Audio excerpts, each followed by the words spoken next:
with the web channel looking at the wisdom of Jesus in the gospel and the parables. Jesus said, if you had faith, the grain of a mustard seed, you would say to this mountain, be plucked up by the roots and cast into the sea. Which mountain was he talking about? What did he mean by that? Well, everybody's got a different opinion, it seems like. But to me, I kind of lean towards the whole concept of uh, of our competitive ways and our hierarchies and the elitist people, deciding what everybody else should or shouldn't do, should or shouldn't say. And we kind of live in a pyramid structure. This pyramid structure, so you got a few people at the top, and they kind of ruling over everybody below them. And you just kind of think perhaps that might be where Jesus is going when he said, you say to this mountain, be plucked up by the roots and cast into the sea. Interesting at any rate. I did a study about the end times, and I was talking to artificial intelligence about this very topic. And just an observation of mine. Everybody has like one of these end time calendars. They say it's so many weeks and so many months, and you add this together and that together, and you come up with various numbers. There's what's called the millennials people. They figure that we're coming close to 6,000 years a period, and that seventh thousand years is because 1,000 years is like a day to God. That the 7,000 years represents the time of rest, fast approaching. Now, let's look at this numbers that I entertained when I looked at. Because when I was Mary and I were first married, the preacher gave us a Bible, and on the top of that Bible, there had the date of what was supposed to be historically happening at that time. So, lo and behold, the date for Adam and Eve's and the first part of creation was 4004 BC.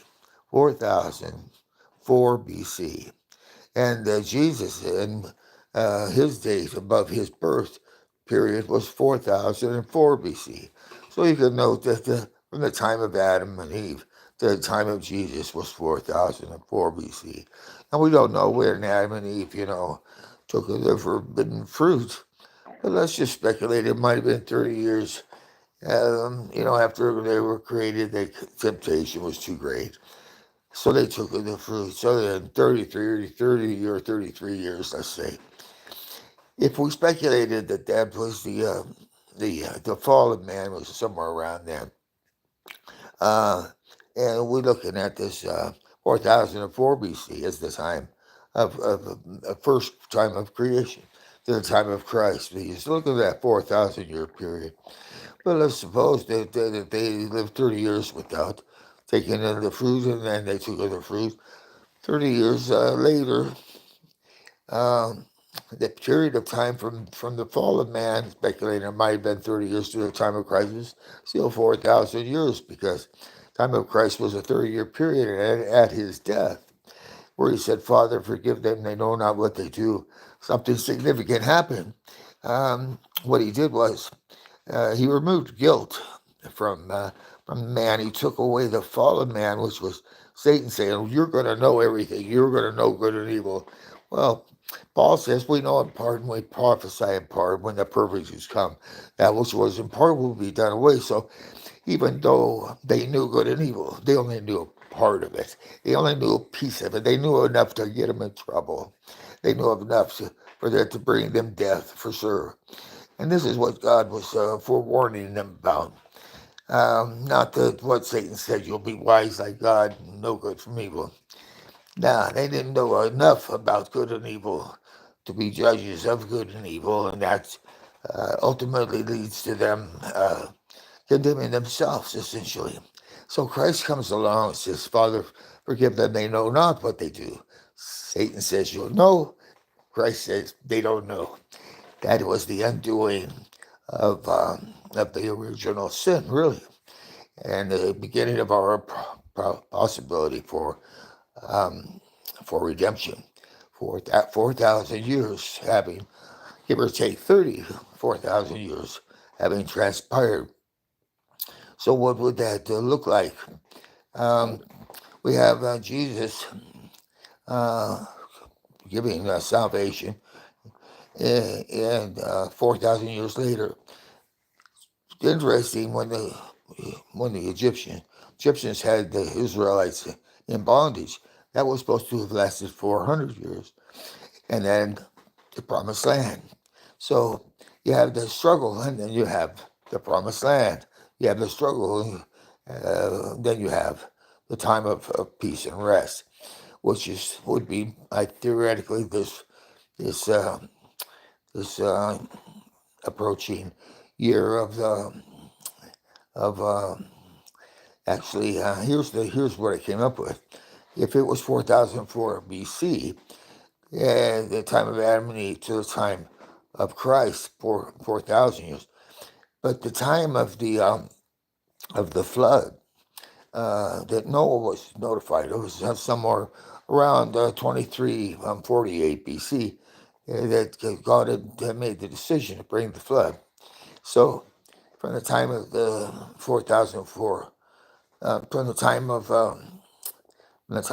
God decided to bring the flood, 100 years, I believe, is what transpired to give Noah 40. He gave him 100 years to complete the building of the ark and to gather together the animals.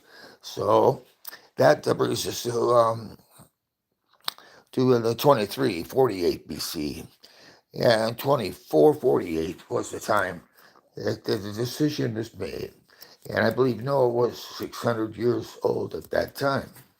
At any rate, so we have this timeline then from the time of Noah, from the time the decision went forth to bring the flood to 1996, or to closer to our period of time.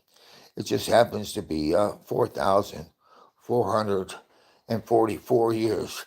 Keep in mind, all these fours showing up, there's 4,000 years is significant. It's the time from Adam and Eve to the time of Christ. 400 years is significant. It's the time of Egypt having the Israelites in bondage. 40 years is how long that they wandered in the desert before they made it into the Promised Land. Jesus had his trial, 40 days of fasting, and the flood itself, the rain for 40 days or 40 nights. So you have all these four showing up as a significant period of time when a challenge was put forth, and there was an end to that challenge, and then there was a blessing that followed. And now, I was expecting something major to happen in the year 1996 because I thought that the time of Adam and Eve to the time of the 1996 was about a 6,000 year period, and I figured God blessed the seventh day and made it a day of rest. So perhaps we would also get a day of rest come the end of those 6,000 years. And so I kind of watched that period of time come and go. And there was some significant stuff, but, there was no second coming at that time. There was no fulfillment of that piece. And I got to wondering, well, perhaps I failed to reason that it was Jesus' salvation, which occurred when he was, his bringing us salvation occurred after he was 30 years, 3.5 years later, was the end of his mission. He presented his case before man for 3.5 years. So that puts us then, instead of looking at the 1996 as a significant year, just move everything up 33.5 years. And you have the fall of Adam and Eve. You have 6,000 years passing, and then the day of rest coming somewhere within the uh, the period of 4004, somewhere in a period of 20, 29, 2028, somewhere in there, perhaps even 2030. That seems to be a big number that I've seen a few times by other, prophets and future foretellers. So let's suppose perhaps we're in the last days. It wouldn't be too surprising. Everything seems like it's upside down from the way it was for several years in my life. Time I never dreamt that the United States would be kind of where it is, and the leadership would do what it's done, and the good cop bad cop thing. The two different parties. It seemed like they could never come to any um, conclusion and get past their differences to work together, to coordinate, to bring some prosperity to us. And here we are at a point where we apparently have all kinds of prosperity available, and now we're just kind of giving it away to anybody that crosses the border. And they, it's kind of like not only that, but it gets harder for everybody that's pitched in and paid it, um, you know, uh, to make things work. And we could say, well, all that's justified because we're overpopulated.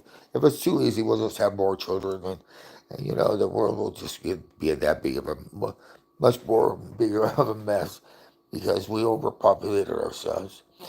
Unless, of course, maybe God has plans for all these people who have populated the earth.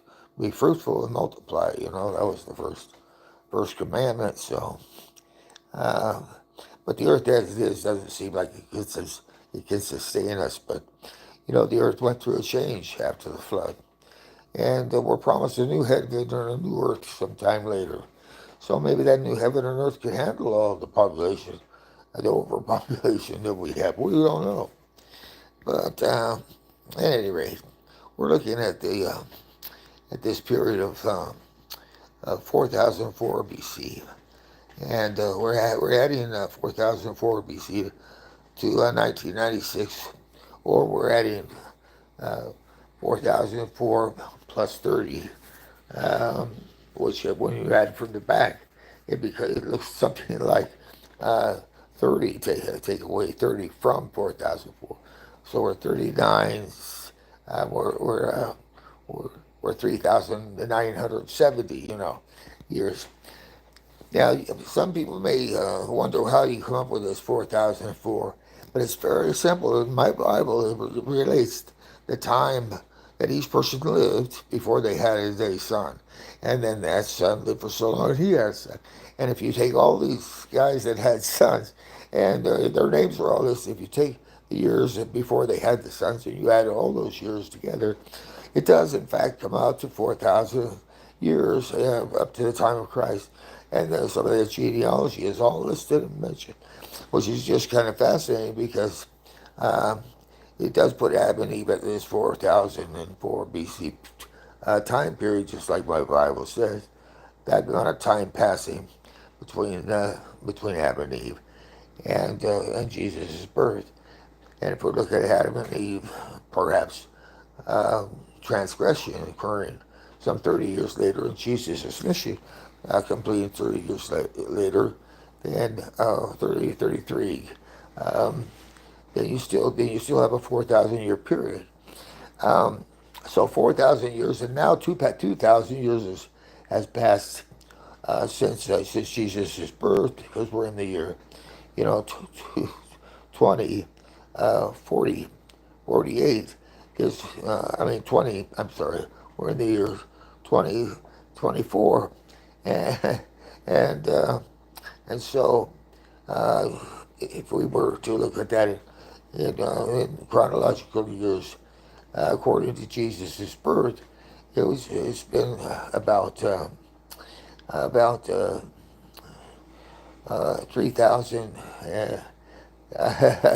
3,000 and 990 7, no, 90. It's been about 990 6 years from the time of Adam and Eve's fall, perhaps, to the time that Jesus was died on the cross.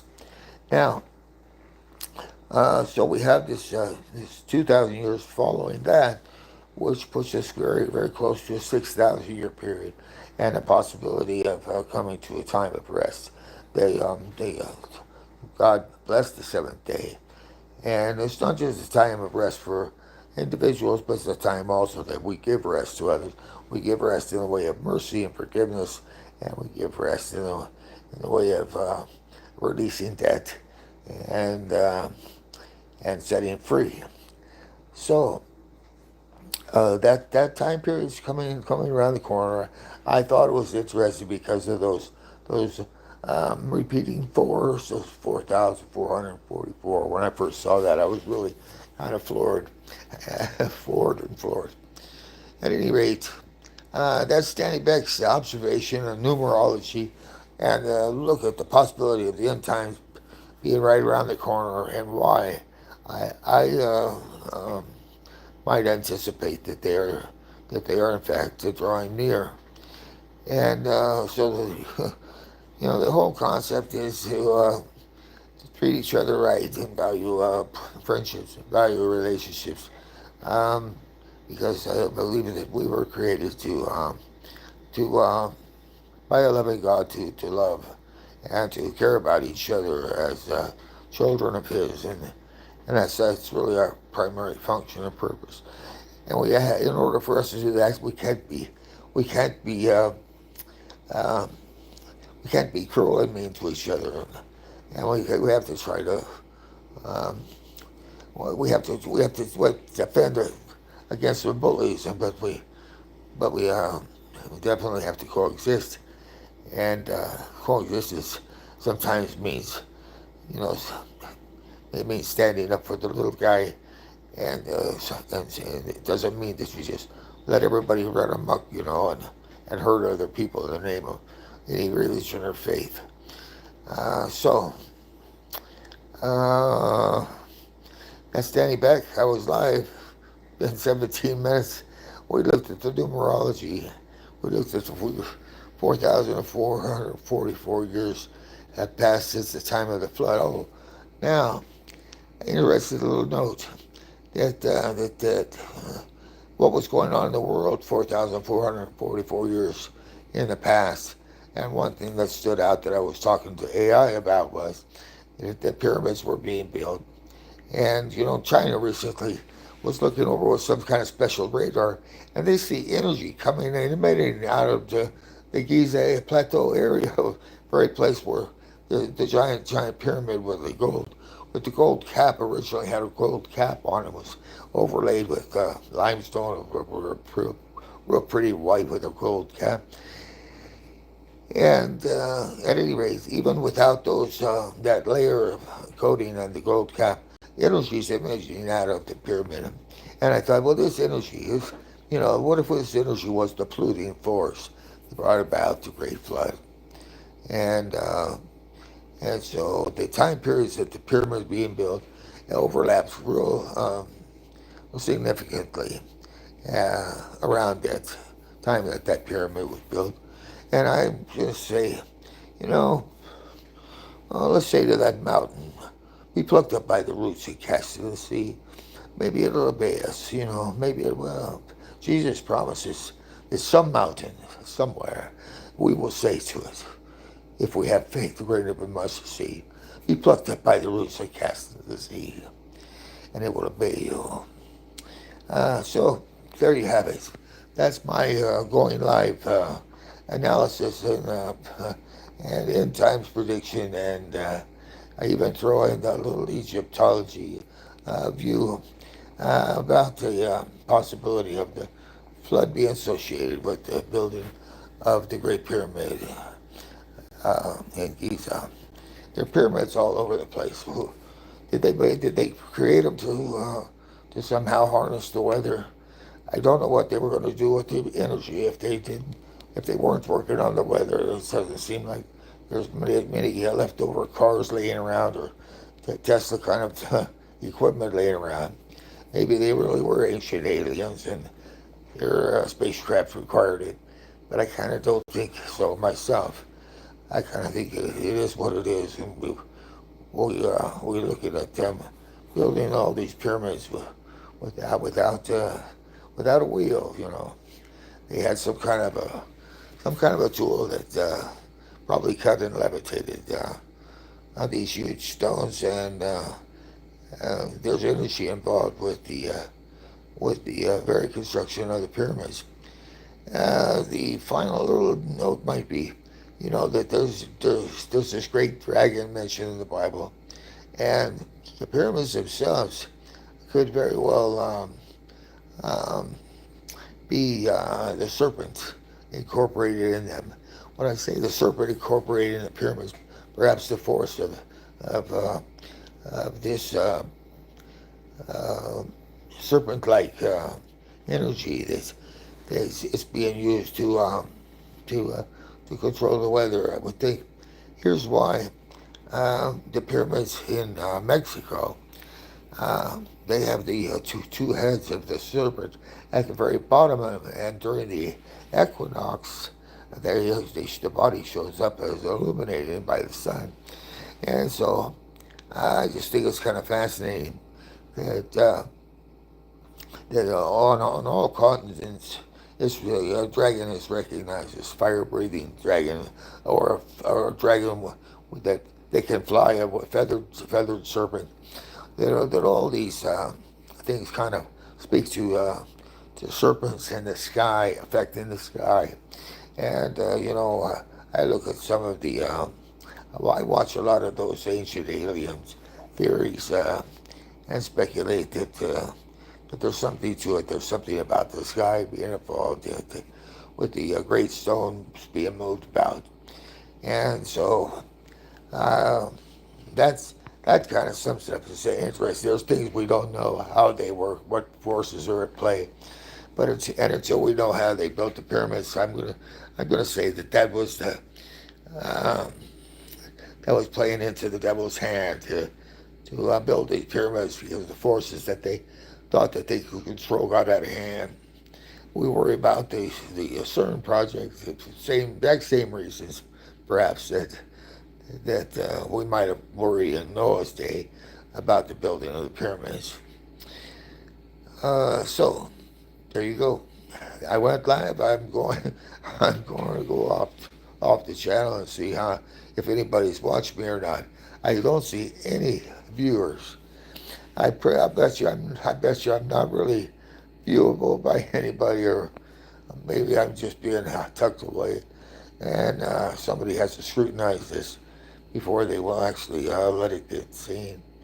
Live after 23 minutes, no viewers. That's pretty bad. Have a great day.